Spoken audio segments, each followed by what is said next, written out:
Greece, what happened was many, many years of what you just saw in Washington, what we started off with tonight. Greece, like all capitalist countries, is constantly tempted. This is a contradiction of this system. The politicians are always tempted by a fundamental dysfunction. Business and the rich want the government to serve them and not tax them. Hardly surprising. The mass of people have exactly the same objective. They want the government to provide them and not tax them. This puts politicians in an awful fix. From the rich and the business, they need the money to run politics. From the mass of people, they need the votes. How are they going to navigate this dilemma? Solution: give both sides what they want, tax neither of them to pay for it, and solve the problem by borrowing the difference. It's very good. Why? The mass of people don't know exactly what's going on. They at least don't have the taxes, and they keep getting the services. They're happy. The rich are equally happy because they're getting what they want. They don't pay, but they get a little extra bonus. The money they don't pay in taxes is the money they lend to the government for the deficit. That's why rich people don't mind deficits. They win twice. What you don't, if the government wants to get money to pay for its programs, it could go to the rich and business and tax them. It doesn't do that. Instead, it borrows the money from them. At this point, if we had time, I would again play the national anthem. If you can understand what I just told you. A deficit is a service to the rich. I'll give you a calculation, very simple, to illustrate. Okay? In the United States, there is this thing. Merrill Lynch, and in conjunction with a couple other firms, keeps a tab on the richest people in the United States. They actually keep a tab on the richest people around the world. These people have a name, HNWI, high net worth individuals. Okay, high net, I didn't make this up. No, I'm just reporting. What is a, by the way, in case you find this sexy, there is a UHNWI,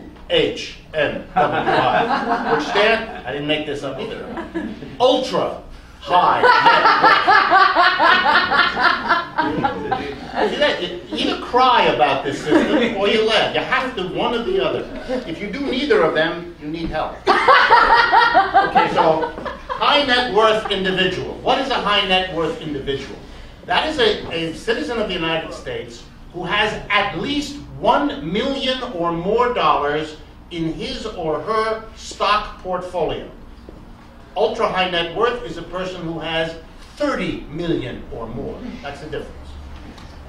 Okay? How many high net worth individuals in the United States were there in 2009, the last year for which we have numbers? 2.9 million. In other words, less than 1% of the population in the United States are high net worth individuals. Okay? Just stay with me with the numbers. The total amount of their stock portfolios in 2009 was about $12.7 trillion. Let me make sure you understand. High net worth is only references to your stock portfolio. It doesn't count the house you have, the car you have, the jewelry you have, the art collection, or anything else. Not bonds either. Just your, no, stocks and bonds, your stock and bond portfolio. Okay? This amount, 12.7. So what was the deficit? The amount of money that the government had to borrow to stimulate the economy in 2009. Deficit was about 1.3 trillion. Okay? Total wealth of less than 1% of the population. Total stock and bond wealth, not their homes. Total deficit. So here we go. If we had applied as a nation a 10% tax on the stock and bond portfolios of the HNWI population. It would have left them with their house untouched, their income untouched, their valuables untouched, their car untouched. And their stock and bond portfolio would have dropped to a mere 90% of what it had been the year before. If we had taxed them the 10% of 12.7, it's about that amount. There would have been no deficit at all. No interest to pay, no great crisis to worry about, nothing to run your election on, no deficit at all. We would have gone to the richest less than 1%. The other 99% of you wouldn't have been touched by this. But you'd have no deficit, no worry that you're going to be taxed to cover it. No need to cut your social programs, none of it. The rich people would have had to pay 10% of their stock and bond portfolio. Over the last 30 years, the people with stocks and bonds have done much better than everybody else. They've had the best 20-year run in the history of the United States stock market. So you'd be going to the richest, less than 1%, those obviously most able to pay, and those who have done the best in the last 30 years, and you could have gone to them and said, as a patriotic, loyal American, is the least you could do. Pony up, 10%. And that takes care of all the stimulus we want, and it won't put the government into one nickel more. So when anyone tells you, we have a terrible deficit, we have to cut the government spending, and we have... Stop. That's like being accosted on the street by someone who says to you, I am now going to give you freedom of choice. You can choose whether I stab you or choke you. And you all know that the answer to that is, I don't accept the range of options. Now, when someone tells you that we have a deficit and therefore you either pay higher taxes or we spend less on social services, you answer again, I do not accept these options. I would like to stick it to these people. That's what I would like to do. And that would solve our problem. We would not have a deficit. And by the way, these are the richest people in the world. Their consumption expenditures will not significantly change if you tax their wealth. Every economist who's ever done macroeconomics knows that. For those of you that had those courses, remember you learned something about the marginal propensity to save. Right? The marginal propensity to save. Marginal propensity to consume. Basic idea. The poorer you are, the more of your income you spend. The richer you are, the less of your income you spend. Why? Because you're rich, and you don't need to. It's very complicated. The rich people will continue to spend because their spending has never been conditioned by their wealth. And if you think it is, it's because you're not one of them. It may hurt your feelings, but it is the truth. Okay? That's the way it works.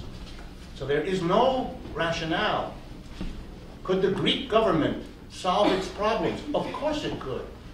The Greek government could solve its problems if it taxed wealth. The wealth in Greece is highly unequally distributed. There's a relatively small part of the Greek population that is extraordinarily wealthy. What about them? What about them? In Greece, the problem was what I told you. Politicians, by the way, right-wingers, left-wingers, make no difference. They all borrowed the money and spent it. When Greece became part of the European Union, everybody felt, okay, they're part of the European Union, all those rich countries, France, Germany, will back them up. So we'll lend to the Greek. Wonderful, the Greek government said, solve all our problems, keep lending. We'll keep the masses happy by giving them money and not taxing them, giving them programs. The rich will be happy, we'll give them what they want, we'll never tax them. We borrow, we borrow, we borrow, we borrow, we borrow, until the day came when the lender said, this is getting out of hand here. At that point, the Greek government could have made a decision. And that was, okay, we have to cut back on our lending, our borrowing, excuse me, And the way we'll do that without hurting the spending of our government is to raise taxes on the rich. Could have done that. You might even have expected it. The Greek government is a socialist party. The party of PASOK is a socialist party that runs Greece. Won the election. They're in power right now. The austerity, the raising of taxes on the average Greek citizen, and the cutting back of government programs and government employment, which is severe in Greece, is being implemented by the Socialist Party of Greece, whose leader is a man named Papandreou, who comes from a long family of Papandreous. His father and his grandfather were leaders of Greece. So it's an old, established, political, leftist family. Okay?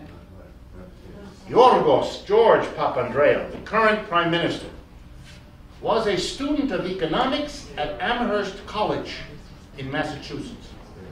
And while there, took courses from me. How the world functions. I taught him. You should have done a better job. I should have done a much better job. I was invited and I went to Greece in May of this year. Right in the middle of all the crisis in Greece. I went to give lectures at the University of Athens. And at a certain point, the professors who invited me learned, I don't know how, that I had been the teacher of the Prime Minister and told me that I might not be allowed in.